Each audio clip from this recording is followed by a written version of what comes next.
Minasan, konnichiwa. Juga Classroom no Eka desu. Hai, 今回のビデオは N さんの文法お話します。Oke, jadi video kali ini saya akan membahas tentang bunpo untuk N3. Nah, di setiap video itu saya akan membahas 3 pola kalimat aja ya, teman-teman. Oke, kita langsung aja mulai dengan materi yang pertama, yaitu bunpo JLPT N3 Nihongo Somatome. Jadi saya ngambil dari buku Nihongo Somatome buat teman-teman yang udah pernah pakai, mungkin udah tahu ya. Oke, kita langsung mulai aja ya. Hai, di pola kalimat yang pertama yaitu ada rareru atau ukemi ya. Di sini ukemike itu artinya bentuk pasif, verb rareru. Nah, bentuk pasif itu contohnya seperti apa? Pasif itu yaitu lawannya dari aktif. Kalau aktifnya misalkan makan, memakan, berarti bentuk pasifnya dimakan, seperti itu ya.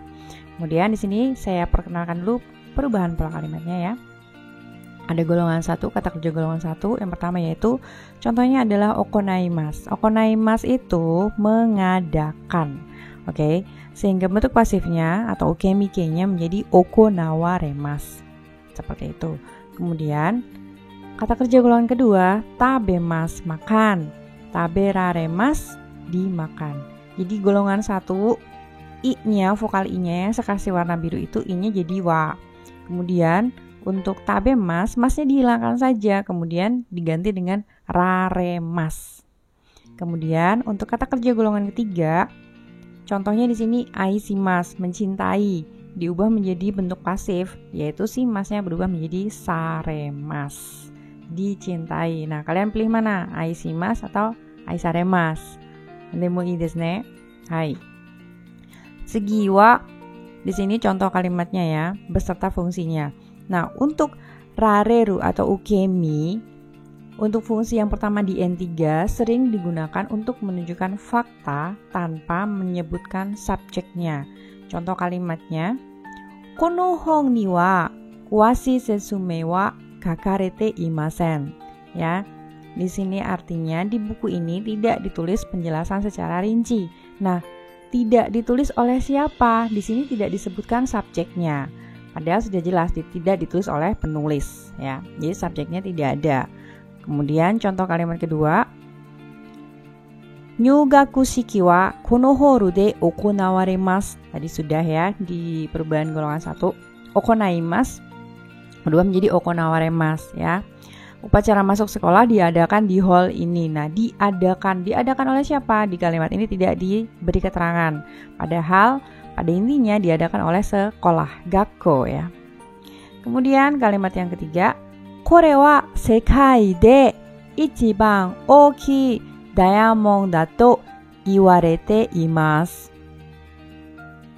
Dikatakan ini adalah diamond paling besar di dunia. Dikatakan oleh siapa? Tidak disebutkan juga subjeknya di sini. Padahal dikatakan oleh dareka. Dareka itu siapa? Ya, dareka itu adalah seseorang, minasan. Nah, itu untuk fungsi yang pertama, ukemike ya. Ukemike yang pertama yaitu untuk digunakan sering digunakan untuk menunjukkan fakta tanpa menyebutkan subjeknya. Itu untuk yang pertama. Kemudian untuk fungsi yang kedua masih di sini ya, rareru, ukemike, tapi di sini ada noun di depannya ya. Ada partikel nih, yaitu menunjukkan situasi yang sulit sebagai akibat dari sesuatu. Jadi di sini kita mengalami sesuatu karena suatu hal. Jadi ada semacam sebab sehingga ada akibatnya. Contoh kalimatnya, tomodachi no akachan ga dakko shitara nakarete shimatta. Jadi kalau memeluk bayi teman, saya menangis. Jadi tuh saya jadi nangis ketika saya memeluk bayi temannya. Kalau saya meluk jadi mungkin dia terharu dan lain sebagainya ya. Jadi di sini efeknya dia menangis itu karena apa? Karena dia memeluk bayi temannya, seperti itu. Kemudian yang kedua, ame ni furarete fuku ga nurete shimatta. Ame ni furarete fuku ga nurete shimatta. Karena kehujanan baju saya basah. Jadi di sini menunjukkan bahwa dia itu mengalami kesulitan. Kesulitannya apa? Ya basah semua bajunya. Karena apa? Karena kehujanan. Seperti itu. Jadi sering banget kalimat-kalimat yang memberikan suatu akibat ya, menunjukkan situasi yang sulit sebagai akibat dari sesuatu itu menggunakan ukemike, teman-teman. Seperti itu contohnya, ami ni furarete fuku ga nurete shimaimashita. Fuku ga nurete shimatta. Seperti itu. Kemudian kalimat contoh yang ketiga ada chichi ni shinarete daigaku wo tsuzukerarenaku natta. Ya.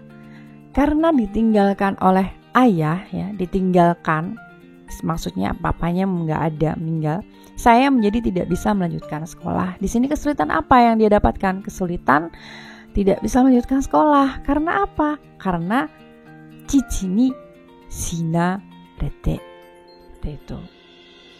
Cicinya tidak ada. Maka di sini minasang bisa mulai memahami ya. Jadi fungsinya untuk ukemi itu yang saya perkenalkan di sini ada 2. Jadi sekali lagi ya, untuk ukemike ini yang sudah saya perkenalkan ada 2 ya teman-teman pola kalimatnya. Fungsinya yang pertama adalah untuk menunjukkan sebuah fakta tanpa menyebutkan subjeknya. Kemudian yang kedua menunjukkan situasi yang sulit sebagai akibat dari sesuatu. Sekarang pola yang ketiga di sini ada sasete. Nah, sasete atau shieki ya, biasa dikenal shieki atau bentuk kausatif. Bentuk kausatif itu bagaimana sih kalau di bahasa Indonesia? Bentuk kausatif itu membuat jadi. Contohnya, membuat saya jadi menangis, membuat seseorang jadi tertawa, membuat seseorang menjadi sedih. Nah, itu bentuk kausatif ya. Kemudian bisa juga menyuruh seseorang melakukan sesuatu. Misalkan, ibu menyuruh adik makan sayur. Nah, itu contoh kausatif ya dalam bahasa Indonesia. Tapi di N3 itu sendiri, fungsi kausatif atau shieki itu banyak banget sasemas. Nah, sebelum kita masuk ke fungsinya, yang pertama kita akan belajar dulu perubahannya ya, teman-teman. Di sini yang pertama contohnya adalah kata kerja golongan 1, kaerimas. Kaerimas itu pulang, maka berubah menjadi kaerasemas ya. Kaerasemas itu ri-nya ya, untuk golongan 1 sebelum mas ada vokal i berubah menjadi vokal a. Ri-nya berubah menjadi ra, sehingga kaerimas, kaerasemas. Kemudian golongan kedua ada kanggaemas ya. Kanggaemas di sini kalau teman-teman ingat golongan 2 artinya berpikir ya, sehingga kanggae sasemas ya. Masnya dihilangkan saja diganti dengan sasemas. Mudah ya. Kemudian yang ketiga ada simas ya. Simas juga sama ya. Tinggal simasnya itu diganti menjadi sasemas. Ai simas, ai sasemas. Benkyo simas, benkyo sasemas. Seperti itu. Nah, di N3 ini yang akan saya perkenalkan pertama fungsinya adalah sasete ditambahkan kudasai, moraemaska, dan moraemasenka, di mana fungsinya menunjukkan ekspresi yang digunakan untuk memohon sesuatu kepada orang lain. Bisa juga memohon sesuatu itu banyak yang mohon bantuan dan lain sebagainya. Jadi di sini verb sasete kudasai, sasete moraemaska, sasete moraemasenka. Nah, kita langsung masuk ke contoh kalimatnya ya. Yang pertama ada Chotto kibun ga warui node hayaku kaerasete kudasai. Nah, maksudnya karena keadaan saya kurang baik, tolong biarkanlah saya pulang lebih awal atau pulang cepat ya. Jadi dia di sini memohon sesuatu kepada orang lain. Mungkin dia lagi di kantor gitu kan, mau sama sama sacho atau mungkin sama kakariconya, sama atasannya ngomong, sumimasen, chotto kibun ga warui node hayaku kaerasete kudasai. Sumimasen, misalkan gitu ya. Bisa digunakan untuk memohon sesuatu, memohon. Kemudian kalau untuk kalimat yang kedua, anata no kaisha no hanashi o kikasete kudasai. Ya. Jadi di sini tolong beritahu saya tentang perusahaan Anda. Tolonglah, onegaishimasu, seperti itu ya. Jadi menggunakan bentuk sasemas atau biasa dikenal juga shieki atau kausatif tadi ya. Kemudian contoh yang terakhir yaitu kao o arawasete kudasai. Tolong biarkanlah saya mencuci muka. Seperti itu. Dia mungkin mau mungkin nemui kamoshiremasen ne, mungkin ngantuk ya, sehingga dia memohon izin untuk mencuci muka. Makanya dia bilangnya kao o arawasete kudasai, tolong biarkanlah saya mencuci muka. Nah, ini di video kali ini hanya 3 saja ya teman-teman. Sebenarnya masih banyak lagi, tapi kalau banyak-banyak bingung juga ya nanti belajarnya. Jadi sedikit demi sedikit, lama-lama jadi bukit. Hai, kita langsung masuk ke renshu. Ada renshu ya di sini. Minasan bisa tebak kira-kira jawabannya yang mana, A atau B. Desu ne. Hai. Yang pertama, Eigo wa sekai juu de, yang mana? A, B.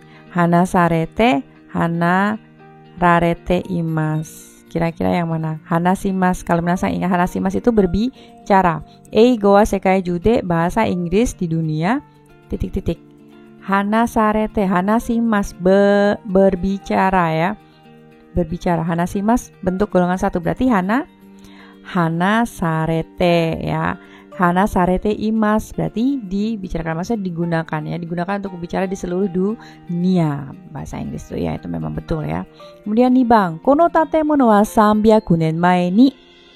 Bangunan ini 300 tahun yang lalu taterare masta atau tataremasta kira-kira. Ya, di sini bentuknya ukemi ya, sehingga tateraremasta, dibangun ya. Dibangun 300 tahun yang lalu. Bangunan ini dibangun 300 tahun yang lalu. Jadi perubahannya tatemas. Tatemas itu kan kata kerja golongan kedua ya. Tateru, sehingga perubahannya untuk ukemi taterare-mas, masnya dihilangkan, ditambahkan raremas sehingga tateraremasta. Kemudian contoh kalimat yang ketiga, soalnya adalah Kyu ni shain ni yamareta atau yamerareta. Ya, yamerareta ya perubahannya ya. Kemudian Kyu ni itu tiba-tiba berhenti dari perusahaan ya. Kemudian yang keempat, sono hanashi wa mou chotto kangae rasete. Di sini ada kata mou chotto. Ada T bentuknya. Tadi ingat bentuk apa? Yang si Eki ya. Sasemas ya, kangae sasemas, untuk memohon sesuatu. Sebenarnya kalau dipanjangkan dia akan berubah menjadi kangae sasete kudasai ya. Sehingga di sini sono hanashi wa mou chotto kangae sasete kudasai. Tolonglah pikirkan kembali, tolong biarkanlah dipikirkan kembali. Sebentar saja perkataan itu ya, bicaraan itu ya. Sehingga kangae sasete. Kemudian kalimat yang kelima, kyou wa atsui ga aru sumimasen, kyou wa netsu ga aru node yasumasete atau yasumarete kudasai kira-kira. Ya, di situ ada kudasai ya. Jadi sudah jelas ya, yasumasete kudasai. Jadi biarkanlah saya istirahat karena hari ini saya agak demam, panas ya, netsu ya. Seperti itu. Sehingga jawabannya yang A. Oke, kita latihan yang kedua. Susunlah kalimat di bawah ini. Olimpikku. Kira-kira bagaimana susunannya teman-teman? Coba kita tebak dulu. Saya kasih waktu. 1, 2, 3, 4, 5. Hai. 5分です。オリンピックは4年に一度開かれます。開かれますitu apa? Diadakan atau dibuka ya. Ya, jadi dibuka. Olimpik itu dibuka setiap 4 tahun 1 kali. Nah, kebetulan kyonen Olimpiku 行わらなければならないんですけれども、COVID-19 がありますので、今年に行いますね。そして今年皆さん直接日本で見ることができませんね。残念ですね。でも大丈夫です。テレビがありますね。Ya agak zangnen ya, nggak bisa langsung lihat di Jepang karena memang ditutup juga di Jepang sehingga cuma bisa lihat TV aja, tapi nggak apa-apa. Daijoubu desu ne. Olimpiku tanoshimi ni shite kudasai. Ja, kemudian kalimat yang terakhir yaitu Nihon no bla bla bla bla nani nani moraemasen ka. Masih ingat ada sambungan moraemasen-nya ya. Berarti ini si Eki ya, udah ketahuan ya. Jadi kalau kita isi Nihon no inshouについてインタビューさせてもらえませんか? Ya, biarkanlah saya melakukan interview mengenai kesan tentang Jepang ya. Jadi insho itu kesan ya, nitsuite itu tentang, Nihon no insho nitsuite ya. Nihon no insho berarti mengenai kesan, tentang kesan-kesannya di Jepang itu bagaimana, seperti itu minasan. Nah, jadi kita ulang lagi ya. Hari ini kita belajar 3. Yang pertama ada 2 fungsi untuk ukemi, kemudian yang ketiga shieki. Nah, jadi tadi ada 3 ya untuk ukemi-nya ada 2 dan shieki-nya ada 1. Yang shieki tadi barusan untuk memohon ya sesuatu, untuk meminta bantuan, minta tolonglah dan lain sebagainya, seperti itu. Nah, minasan, gimana videonya? Susah nggak untuk N3? Sebenarnya nggak susah ya. Memang N3 itu beda dengan N5 dan N4. Kalau N5 dan N4 itu kan basic ya teman-teman, sehingga dia pengantar supaya kalian bisa kayuwa. Tapi kalau untuk N3 itu semakin dibedah lagi kalimatnya, semakin perbedaannya itu semakin per kalimat itu semakin kok kayaknya mirip ya, tapi sebenarnya basicnya berbeda. Jadi harus benar-benar kita gali, kita kulik lagi lebih dalam, seperti itu. Oke, minasan, sampai sini dulu. Ada pertanyaan atau tidak? Kokomade shitsumon ga arimasu ka? Shitsumon ga areba komento de kaite kudasai. Kalau ada pertanyaan silahkan ditulis di kolom komentar. Kemudian kalau mau request video juga boleh, silahkan ditulis di kolom komentar. Ada kritik dan saran juga silahkan dituliskan. Hai, kokomade otsukaresama desu. Mite kurete arigatou gozaimasu. Konkai no video hontou ni arigatou gozaimashita. Jangan mata nih minasan. Bye bye. Nihongo gambatte ne.